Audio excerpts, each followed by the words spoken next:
Matt Wilton. Hi, everybody, and welcome to tonight's webinar. We're really excited to be able to have a chat about the McGuire Programme tonight and the Newcastle course that's coming up very soon. As I think most of you know, I'm the regional director, so my job is a very, very luxurious one where I get the opportunity to see the journey of the new students turn into graduates and then also become coaches and course instructors. Like we've got a couple of course instructors on this particular webinar tonight. And it is incredible because for me, my own personal journey was a real challenge. However, people didn't ever think it was that big a deal for me with my speech. I felt like I was quite good at hiding certain words and sounds that I just couldn't say or didn't think I could say. And that led to a lot of times when I was avoiding situations as well. And I'm sure many of you that are watching this tonight will have a very, very similar experience of knowing how that can feel. And I think the McGuire Programme is different in that way that everybody involved, from the founder of the program all the way down, has a stammer. And yes, no stammer is the same. We all come from different backgrounds. We all come from different areas of the world, different religions, race, but we're all here for one thing, and that's to all support each other with our speech, which is truly incredible. I joined the program in 1998, so quite a long time ago now, and really half of my life now was pre-McGuire and the other half has been since I joined the program. And I certainly know which half I've enjoyed more speech-wise in my life. I know that first half was very, very challenging, and it really did affect my self-esteem and my confidence. I just felt like I was restricted and there's no way that I'd be able to move forward. Working in a supermarket, and I couldn't speak on the tannoy. I was given the chance to be promoted, but I couldn't phone the customers, or I couldn't phone staff if they were off sick. I just wanted to work on the night team just to avoid communication. And so it does really restrict you, our speech. And I know that everyone's got their own stories, and I'm sure we'll hear three other stories very, very soon. I'm going to pass you over to John Hubbard, who's one of the course instructors. So John, over to you. John Hubbard, thank you, Matt, and welcome to everyone who's joined us this evening. I joined the programme in 2018 at the age of 38, pretty much, if I'm honest, as a last resort. I tried so many other therapies. I tried NHS, private, CBT. I tried clinical trials, literally everything. But I didn't want to join the program initially because of the fear of the fact that there's so many people involved. And I didn't want to show the fact that I had a stammer. So I was the same as Matt, very covert, which means we hide the stammer very well. And I could get through day to day without showing the fact that I did have a stammer, but I missed out on so many opportunities, even right back at school. I remember very clearly I tried to read out loud in class and everybody laughed. So from that day on, I had an agreement with the school. I didn't have to read out, which at the time was great, but that just increased the fear of when I left school. I went through university, had an agreement with them that I wouldn't have to present, which at the time I thought suited me really well. But then I got into the working environment, and all those years of fear and anxiety that had built up were just realized, because like Matt, I had to work in a team.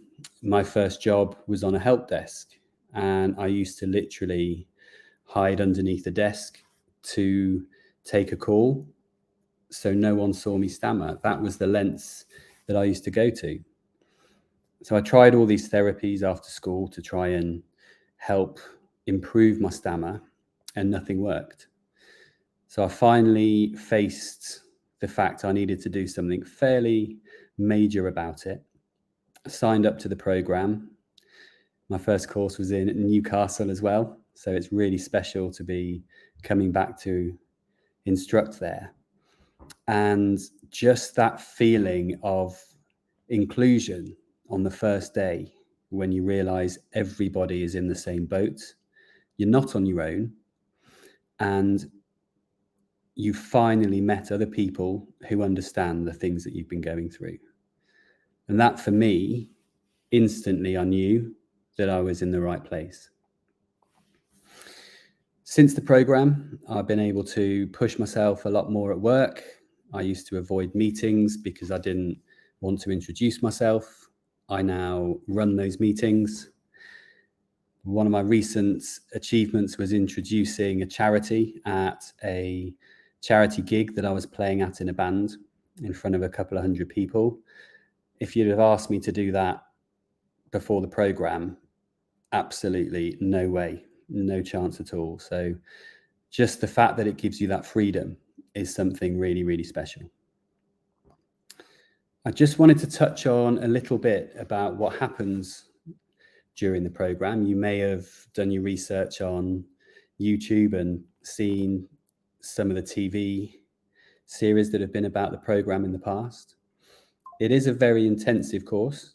They're long days, but that's because we need to completely retrain the way you breathe and the way you speak. The Wednesday night is more of an induction. We get to know the new students. We get to have a chat with them so we can understand how we can help them. Then we have what's called Physical Thursday, and this is all about taking control of the physical side of the stammer. We teach you a new way of breathing. That means you have more control when you go to speak. We teach you new methods if you do have a block, what to do and how to overcome them. And that focuses solely on that physical element. As I touched on before, the psychological side was very big for me, that fear of being found out as someone who stammers. And the Friday deals a lot about that psychological element. We talk about an iceberg. The bit that you see is just that 10%, the physical stammering. The other 90% is all that baggage underneath that we've been carrying around for so long, the anxieties, the shame, the guilt, the embarrassment. So we spend a lot of time talking about how to overcome that. I'll say that for me was absolutely critical. Saturday is a lot more fun, believe it or not. We have fun with our speaking by the time we reach the Saturday. And it's about putting it all together and preparing you for going out into the real world. So yeah, it's very intensive, but very, very rewarding. I'm going to pass you on to Lisa now to speak a little bit more. Over to you, Lisa. Lisa Nealon, hello everyone. Honoured to be one of the course instructors for Newcastle alongside John. Really excited for the course. Like John, I began my McGuire journey in Newcastle back in 2015. And yeah, the experience, I think, of that first course will stay with me forever for so many different reasons. I think the fear of confronting this thing that had sort of dominated my life and every part of it for so long was massive. And yeah, my life before the programme was unrecognisable, I would say, to what it is now. like John mentioned, I was fearful of speaking every single day. It would be my first thought, I think, when I woke up, is, right, where am I going today? Who am I going to need to speak to? Can I dodge that situation at all? Can I phone in sick today?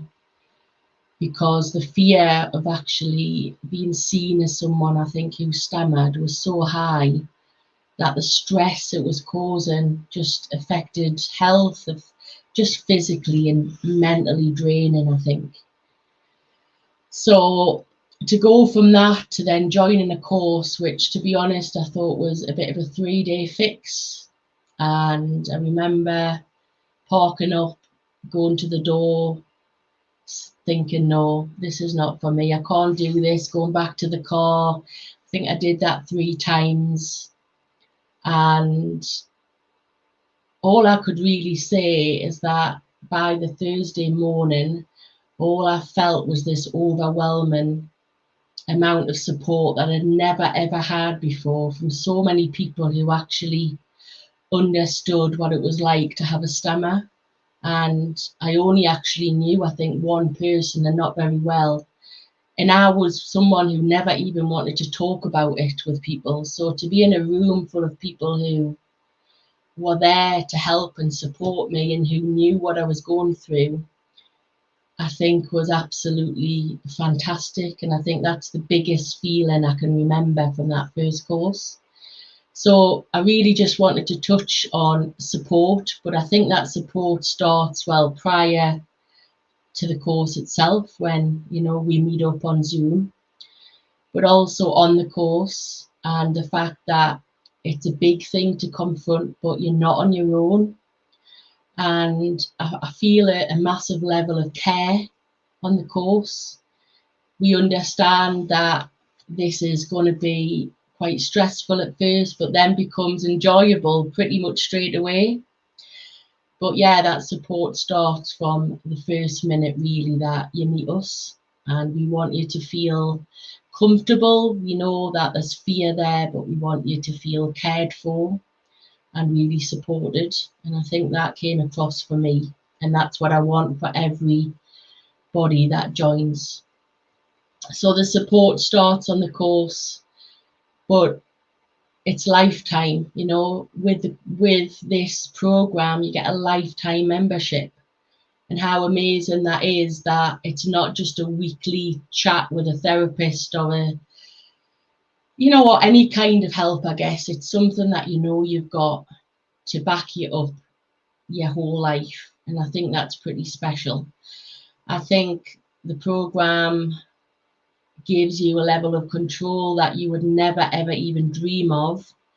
But to maintain that level of control, especially with life's ups and downs, you need support to get you through. And we all need that, no matter what level we are on the program. And that's there day and night, 24/7, with coaches all around the world. I mean, where else would you actually get that level of support for something that you've struggled with your whole life? It makes me quite emotional, because I just think that it's incredible that we do it alone, and then all of a sudden have such a huge amount of people supporting us. So yeah, I would say that support runs through. Don't think it's just a 3-day thing. It's a lifetime thing. We have things after the course. You have your coaches, your individual coaches, but you have a list of worldwide coaches, people who have been on courses, who have become coaches, who have trained to become coaches and course instructors, staff trainers, who are there to provide you with support, like I say, all over the world, 24/7. And who really want to give something back. And I did want to touch on that. When you come on the course, you'll have your fellow new students, but you'll also have lots of people who have done at least one course, who come back to work on themselves, but also to help you. And I think that's really special. They all want it for you. They all have your back from day one. You end up thinking that these are friends that you've had forever. And I know that sounds weird, but that is how it feels. So yeah, it's fearful, but I think with support and the right level of it, I think we can achieve anything. And that's one thing I would really like to stress tonight, that it's a big thing to confront, but if you confront this fear, then you'll not turn back at all. That level of just being able to do anything, like John, things I've done since, podcasts and radio interviews, TV, it's just like not a stress anymore. I have no fear in speaking. I would say I actually seek out opportunities now just to test the level of work I'm putting into my speech. I think that's about it for me. I'm going to pass you over to our lovely course organiser, Laura. Laura Logan here. Hi everyone. I'm the really lucky course organiser for our next course coming up in Newcastle. So I've been on the programme now nearly 4 years. I joined when I was 24. I know I don't look that old. And it was a very difficult decision to make. So I was and ahhing for about 3 years. Do I really need this? Or, it's a big commitment. I have been managing okay my whole life, but actually on reflection, I wasn't. So my speech journey began when I was 6, when I realized that there was something not quite right about me. I used to always offer to read aloud every lesson, and I used to love it. I was lead role in a lot of school plays until I think it was age 6 or maybe 7, and I was reading aloud one day and I hit a word that I blocked on, and I just couldn't get it out. And then this escalated into everyone laughing at me, and ever since then I've noticed I've had a stammer. Now, it used to be something I would do anything to hide. Like we've all mentioned, it was the worst case scenario if anyone had went, "Oh, she has a stammer." And if anyone ever mentioned it, it was horrendous. But now I don't have to hide anymore.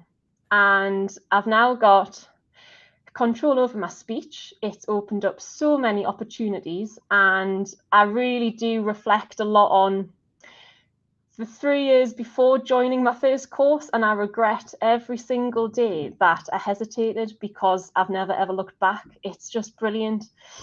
It's hard work. Like we've mentioned, there isn't a cure, but with our lifetime support and all of the amazing techniques that you'll learn, you can gain control over your speech, and that is just the greatest gift you could ever actually give yourself. So, for example, I was a huge avoider of life, and I didn't want anyone to notice I stammered. So I began to learn British Sign Language in the hope that I would never have to speak again. And here we are, we're live on a webinar, and I'm actually going to be going on live radio next week, which is something that I never ever thought would have been a possibility. It's actually mad just to think about it. Is this real? So I'm the course organizer, and you might have noticed from my accent, I'm from near Newcastle. I'm not a Geordie. However, that is one of the main things that Newcastle is well known for. The Geordie accent, Geordie Shore, the amazing nightlife, but also most importantly, Newcastle Brown Ale and the amazing landmarks that we've got in Newcastle. I hope I've actually done it some justice there. I'm not quite sure. And the course is being held in a lovely hotel right near the train station. It's called the Royal Station Hotel, and it's an ideal location. Newcastle is a brilliant city for going out and using your new speaking techniques and brushing up on your technique if you're a returning graduate or a coach just going to come and work on your speech. So the people of Newcastle are quite well known for how friendly they are and very engaging, and it's just a brilliant atmosphere. So we all can't wait to see you all in Newcastle, and if you've got any questions about the course, just get in touch with myself or Matt Wilton. Matt, over to you. Thank you. Thank you very much, Laura. Thank you. I just want to add a couple of things just to finish off, really. I think it's really important to explain a bit more about the support network, because we've all touched on it and we've all needed it. I think that to be frank and honest, if you just do the 3-day course and think that's it, then I think probably you're wasting your time and your money, because this is about a lifetime support network for you. And I needed my coach to help me. Yes, I left my first course thinking I would never stammer again. I did. I felt so confident, but I did stammer, and I did need my coach to help me through situations that were challenging, or certain words that I really needed to get on top of, and what we call overkill. And I want you to realize that the support Lisa mentioned for the first, there's 2 Zoom sessions before the course for you to get to know the course instructors and to get to know certain coaches before the course. And when you leave that course, it's the beginning, really. That's when the program really kicks in to support you. You do have 2 primary coaches that are there to support you through thick and thin, and they're there for you to call when you need them as much as possible. You have access to a phone list of hundreds and hundreds of coaches around the whole world who are available to help support you. For the first 2 weeks, every day, every evening for the first 2 weeks after your first course, there is live Zoom support for you. Also, there's loads and loads of other Zoom support groups, morning warm-ups, in-person courses that you can come back onto, and you will need to go onto a refresher course, because you learn so much on that second course. There's so much information given to you on your first course, it's hard to digest it all. So to go back and to learn it again when you're not a new student is really, really good. Really does give you a hell of an advantage. And there's a lot of in-person support groups as well, all around the UK, as well as we do graduate weekends and improvement days. John, isn't there one in Birmingham on Saturday, isn't there? There is an improvement day in Birmingham Town Centre. We've got about 20 people coming, and it's from 10 a.m. till 5 p.m. and it's really a chance to put into practice all the techniques that we've been working on. And that happens in Birmingham once a month, and also across the country, as Matt said, they're run regularly. So I've been down to various other support groups, London, Newcastle, etc. So plenty of options there. It's brilliant.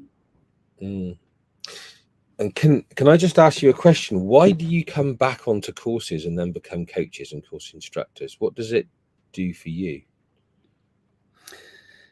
From my perspective, there were 2 things. First of all, after my first course, I was genuinely stunned at the amount of people that came back.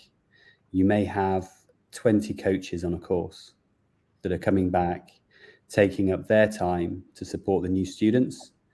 And I just wanted to give something back. There was a specific point on the course that I remember, just on my first course, I want to do this someday. I want to be able to give back. So there's that element, but also, as you said, you need to keep up with the techniques. You need to keep coming to the support groups to make sure you can really stay in control of your stammer. How about you, Laura? Any thoughts on that? Yeah, the reason why I returned and did a lot of courses and wanted to become a coach is it's not only helping my own speech, but it's widespread. You can literally help so many other people with theirs, and it's just about giving back, really. And there is not a feeling like it when you know that you've really, really helped a person out, and it's just seeing people's self-confidence grow, and honestly, it's indescribable. It's the best feeling in the whole wide world. I just love it. It is quite addictive. It is very addictive. Anything to add, Lisa? I think for me, I think coming back as well, especially in the early days, but even now, I think I was so inspired by how other people spoke that it made me really think, wow, you know, coming back to courses and refreshing everything that you learn and really working on it must help because they sound like that. So, and I'm sure people listening to us probably can't imagine how we sounded, but the fact when you're on a course and you don't at the beginning sound like that and you're watching people speak, you know, so well, then you want a bit of that. So you think, right, I'm going to keep this up. I'm going to return to courses. And like Laura, I've become a bit addicted and sometimes, you know, travel abroad for them and different things. And for me, it's a confidence thing. I think I've built a bit of confidence by socializing because I had never done that before. Well, not very well anyway with a stammer. So to me, it's a social thing. I meet people and I see them on some courses, and it's all of that element as well, which we've never had before. Yeah, that's absolutely brilliant. I've got one more question as well that I want to ask, because I know there's somebody on here tonight who's asked that question to me earlier, and I also know I get this question a lot as the regional director when I speak to somebody, and that's, I know this program can help some people, especially if they're very severe. I can see the change in them, but I don't want to be a fraud. You know, my stammer is not that bad at times, you know, and I can speak quite fluently at times. And it's, you know, can this really help me? And I just wondered what your thoughts are on that. Obviously, I've given my opinion, but any thoughts on, because you've obviously seen so many people come through the program, or you're volunteers, but you've seen people come through the program of all different kinds of stammers, severe, overt, very covert. Some people, you don't even think they got a stammer because they speak so fluently through the whole course, you know. But John, any thoughts on that? How it can help everybody? Oh, you're on mute. Yeah, speaking from personal experience, I was exactly the same. I could go throughout the whole day at work without being found out, as I used to call it. I used to switch words. I used to avoid situations completely, as I say. I even went to the extent of, if ever I was going to block on my name John, I call myself Sean. But that's okay because I sounded fluent. That was the extent I used to go to. So I can relate to that. My stammer's not too bad, but it was never what I wanted to say. It was what I could say. And there's such a huge difference with that, because I felt my voice wasn't really heard. I didn't want to speak out in case someone said, "Could you repeat that, please?" or "Pardon," because the fear just comes straight back. And it's all about bringing that fear down. And for me, that's self-acceptance. The fact that I can now tell people that I have a stammer, so I can say exactly what I want to say. And if I do have a block, first of all, I can control it. But secondly, I don't mind the fact that someone sees me stammer. I cannot explain how big a thing that is for me. I was so scared of being thought less of because I couldn't speak properly. And just having that, it kind of makes you emotional, just thinking the change between then and now. But yeah, there's no such thing as my stammer's not bad enough, because as I say, it's that physical and the psychological element of it too. Any thoughts, Laura?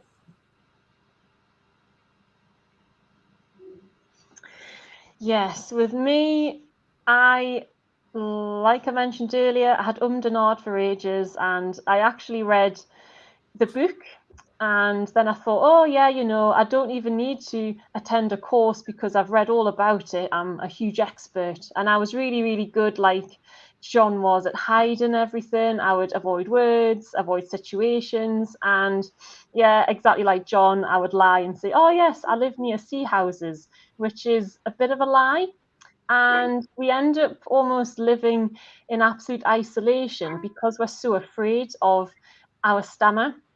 And I was a very, very lonely person. I didn't have a huge amount of friends because I would run away. I would cut off a lot of people. And it was all because of the psychological effects of my stammer. And I used to live in huge, high anxiety, always running away from everything. And to then get the opportunity to be able to say whatever I want, whenever I want, and be able to express emotions and feelings whenever in absolute utter control is unbelievable. It was imaginable from where I was only 4 years ago. So granted, you could probably get through life hiding and avoiding and hoping that tomorrow will be a good speech day and that no one will notice that you have a stammer. However, are you truly happy? And I most definitely wasn't.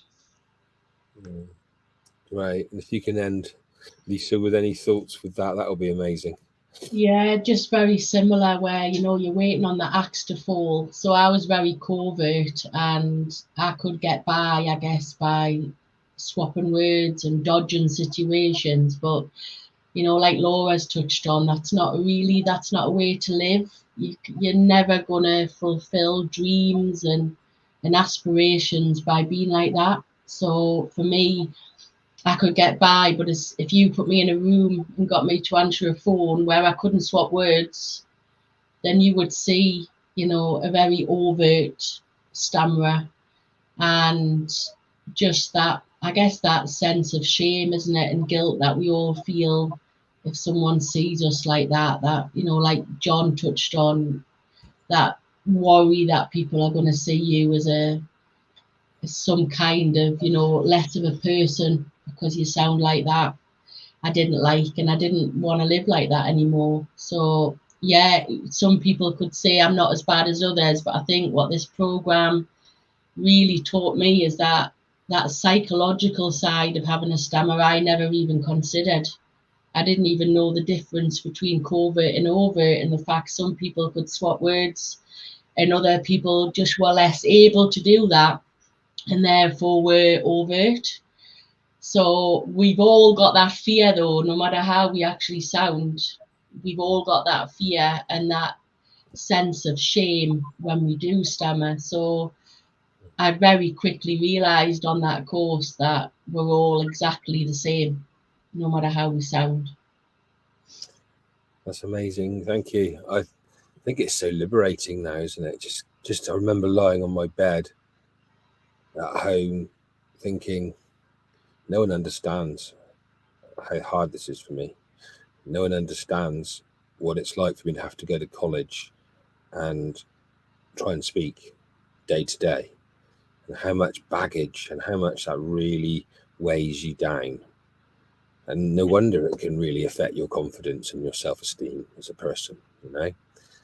But what great hope we have for everybody that's watching tonight. So thank you very much, you three, and thank you for watching. I think there was 14 or 15 of you, which is great, and hope you all got something out of it. And we'll look forward to seeing you soon, or not. But hope you may be able to still come to the Newcastle course if you contact me soon. Okay, take care. Bye for now.